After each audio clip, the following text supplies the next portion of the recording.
दोस्तों अकबर नगर में जिनका घर टूटा है, वो लोग बता रहे थे कि वो लोग वहाँ पे सालों से रह रहे हैं और उनके पास घर के कागज़ात भी हैं। ऐसा कैसे हो सकता है कि उनके पास घर के कागज़ात भी हैं, फिर भी उनका घर टूट गया? आइए समझते हैं इस माजरे को कि आखिर उनके पास कागज़ात रहते हुए भी उनका घर अवैध कैसे हो गया? दरअसल होता ये है कि ज़मीन या तो किसी से खरीदने पर मिलती है या फिर सरकार अलॉट करती है या विरासत में या फिर गिफ्ट में मिलता है। इसके अलावा वैध तरीके से कोई ज़मीन नहीं मिलती है। इसके अलावा जितने भी सारे तरीके हैं वो सारे अवैध तरीके हैं। अवैध तरीकों में अतिक्रमण, सरकारी ज़मीन पर कब्जा, ज़बरदस्ती किसी को डरा धमका के उससे ज़मीन लिखवा लेना।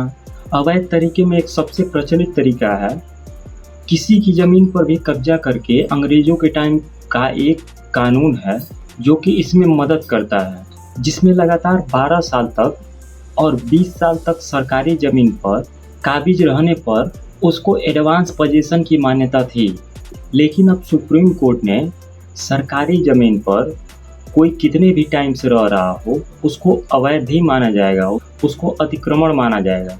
हल्द्वानी में रेलवे की ज़मीन पर मुस्लिमों का कब्जा हो या फिर अकबर नगर में, इन सभी जगहों पर धीरे-धीरे अतिक्रमण किया गया है। ये अचानक नहीं आया है, ये बहुत सालों से चलता आ रहा है। इसमें सबसे पहले कुछ लोग पॉलीथीन वगैरह डाल के 1-2 साल तक रहने लगे थे। उसके बाद वहाँ पे कुछ और लोग भी आ जाते हैं। उसके बाद जब जैसे ही ये लोग 300-400 लोग हो जाएँगे, उसके बाद उसको एक मोहल्ला घोषित कर दिया जाता है। उसके बाद जो सबसे पहले झोपड़ी डालकर रहने आया था, वो किसी मध्यम वर्गीय मुस्लिम को 4-5 लाख में बेचकर चला जाता है और एक स्टाम्प पेपर पर लिख देता है। इस पर सेल डीड पर बेचने वाला यह नहीं लिखता है कि उसको यह ज़मीन कैसे मिली, और खरीदने वाला भी बेवकूफ़ नहीं होता है।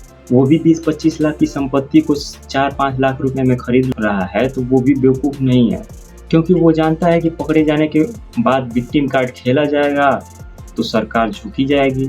अकबर नगर वालों की जमात तो सुप्रीम कोर्ट तक पहुंच गई और वहां से उनको यह राहत भी मिल गई कि इनको लखनऊ में 4 लाख रुपए में सरकारी फ्लैट दिए जाएं, जिसकी किस्त सिर्फ 4,000 रुपये महीने की होगी। और फिर उसको अभी माफ़ करवाने की मुहिम भी चल रही है, हो सकता है माफ़ भी हो जाए। 1800 लोगों को फ्लैट देने के बाद ही अतिक्रमण हटाया गया। लेकिन रोने वाले तो रो ही रहे हैं, बोल रहे हैं कि पहले तो एक घर में 4 परिवार रहते थे, तो 4 फ्लैट मिलने चाहिए और प्लस उनकी दुकान भी चल रही थी तो दुकान भी मिलनी चाहिए, और मदरसा भी चल रहा था तो वो भी मिलना चाहिए।